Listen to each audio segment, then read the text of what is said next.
Guys, நீங்க தூங்கிட்டு இருக்கிறப்ப, ஒரு ஏலியன்ஸ் வந்து உங்க வாய தொறந்து, உங்க மூளைக்கு அடிப்பகுதியில இருக்கிற ஒரு திரவத்த டெய்லியும் குடிச்சுக்கிட்டு இருந்தா எப்படி இருக்கும்? அது குடிக்கிறது உங்களுக்கு தெரிஞ்சதுக்கு அப்புறம், அடுத்த நாள் உங்களால நிம்மதியா தூங்க முடியுமா?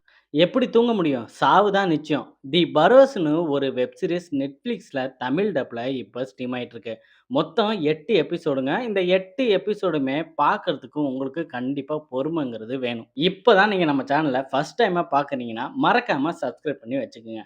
இந்த வெப் சீரிஸோட ஸ்டோரி என்னன்னு பார்த்தீங்கன்னா, தி பரோஸ்ன்னு ஒரு இடம் இருக்குங்க. பாலைவனத்துக்கு ஒரு பக்கத்துல தான் இருக்கு. சிட்டிக்கு ரொம்ப தள்ளி இருக்குங்க. தனியா இருக்கு. தி பரோஸ்னா ஒண்ணும் இல்லங்க. வயசானவங்க எல்லாமே இங்க தான் வாழ்வாங்க. தன்னோட கடைசி நாள இங்க தான் அவங்க கழிப்பாங்க. பெற்றோர்கள தான் மகனும், மகளும் சேர்ந்து இங்க ஒரு வீட்ட புக் பண்ணி, அவங்கள இங்க வாழ வச்சுருவாங்க. இந்த பரோஸ்ல ஏகப்பட்ட வசதி இருக்கு. அப்படி ஒரு பொண்ணு தான் அப்பாவ இந்த பரோஸ்ல கொண்டு வந்து விடுறாங்க. அவரு தான் சாம் கூப்பர் இந்த கதையோட கதாநாயகன். இந்த பரோஸ்ல ஒரு ஏலியன்ஸ் இருக்குன்னு தெரிஞ்சதுக்கு அப்புறம், இந்த இடத்துல என்ன நடக்குது? இந்த ஏலியன்ஸ வச்சு இங்க இருக்கிறவங்க என்ன பண்றாங்க? அப்படிங்கிற ஒரு மர்மமான ஒரு விஷயத்த கண்டுபிடிக்கிற ஒரு வேலையில இருக்காரு. அப்படி என்ன நடக்குதுன்னு தாங்க இந்த வெப் சீரிஸோட ஸ்டோரி. ஃபர்ஸ்ட்டு இந்த வெப் சீரிஸ நீங்க பார்க்கணும்னா, கண்டிப்பா பொறுமைங்கிறது வேணும். ஸ்லோவா தான் போகும். ஆனா, ஒவ்வொரு எபிசோடுக்கு எண்டுல அவங்க குடுத்துருக்க ஹைப் வந்து, அடுத்தடுத்த எபிசோடு உங்கள பார்க்குற மாரி தான் பண்ணுவாங்க.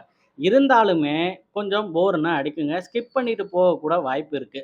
தமிழ் டப்ல இருக்கிறதுனால, நீங்க இந்த வெப் சீரிஸ வந்து பார்க்கலாம். ஃபர்ஸ்ட்டு 4 எபிசோடும் உங்களுக்கு கண்டிப்பா போர் அடிக்கும். அடுத்த 4 எபிசோடும் நல்லா இன்ட்ரஸ்டிங்கா போகும். அடுத்தடுத்து என்ன நடக்க போதுங்கிறத உங்களால கணிக்கவே முடியாது. நல்லா சஸ்பென்ஸா கொண்டு போயிருப்பாங்க.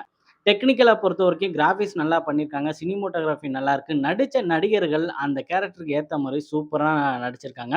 கிளைமேக்ஸும் பார்க்கறதுக்கு நல்லா தாங்க இருந்துச்சு. ஃபுல் அண்ட் ஃபுல் இந்த வெப் சீரிஸ்ல வந்து வயசானவங்கள தான் காட்டியிருக்காங்க. டைரக்ஷன பொறுத்தவரைக்கும் இவங்கள அவ்வளோ அருமையா வந்து நடிக்க வச்சிருக்காங்க. அந்த செட்டிங்லாம் சூப்பரா இருக்கு. ஃபேமிலியோட இந்த வெப் சீரிஸ பார்க்கலாமான்னு கேட்டீங்கன்னா, ஃபர்ஸ்ட்டு நீங்க ட்ரெய்லர பாருங்க.